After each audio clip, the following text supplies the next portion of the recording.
حبیب جالب کہتے ہیں اپنے ساتھی سے ہمدم سے مخاطب ہو کر کہ یہ سب جو دنیا میں بڑے لوگ سمجھے جاتے ہیں، چاہے وہ بادشاہ ہوں یا دولت مند، محض پانی پر بنی تصویریں ہیں جو لمحوں میں مٹ جاتی ہیں۔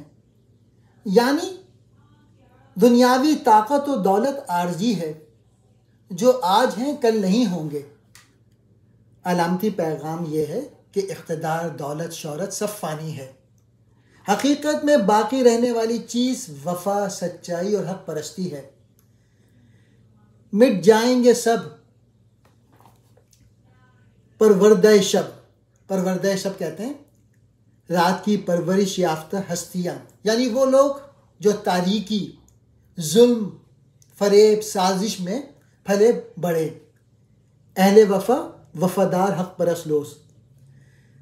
شاعر کہتا ہے کہ وہ سب لوگ جو ظلم و جبر کے نظام سے فائدہ اٹھا رہے ہیں، جو رات کے اندھیروں یعنی سازشوں اور جھوٹ پر مبنی نظام کے پیداوار ہیں، وہ مٹ جائیں گے، جبکہ جو سچائی، خلوص اور وفا کے راستے پہ چلتے ہیں وہی تاریخ میں زندہ رہیں گے۔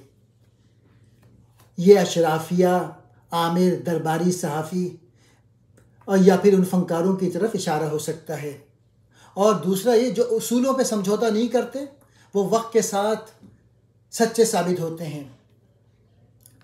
ہو جان کا زیاں پر قاتل کو معصوم ادا کیا لکھنا۔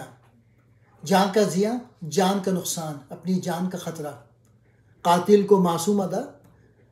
کو معصوم بنا کر پیش کرنا یا اس کے ظلم کو نرم زبان میں بیان کرنا۔ چاہے ہمیں اس راہ پہ جان کا خطرہ ہو، ہم قاتل کو معصوم ظاہر نہیں کریں گے۔ شاعر ظلم کے سامنے جھکنے سے انکار کرتا ہے اور اصول کی قربانی دینے سے انکار کر رہا ہے۔ سیاسی تناظر میں صحافیوں یا فنکاروں پہ دباؤ ہوتا ہے کہ وہ سچ نہ بولیں۔ شاعر کہہ رہا ہے ہم حق بولیں گے چاہے جان چلی جائے، لیکن ظالم کو بے گناہ کہہ کر اپنی روح کا سودا نہیں کریں گے۔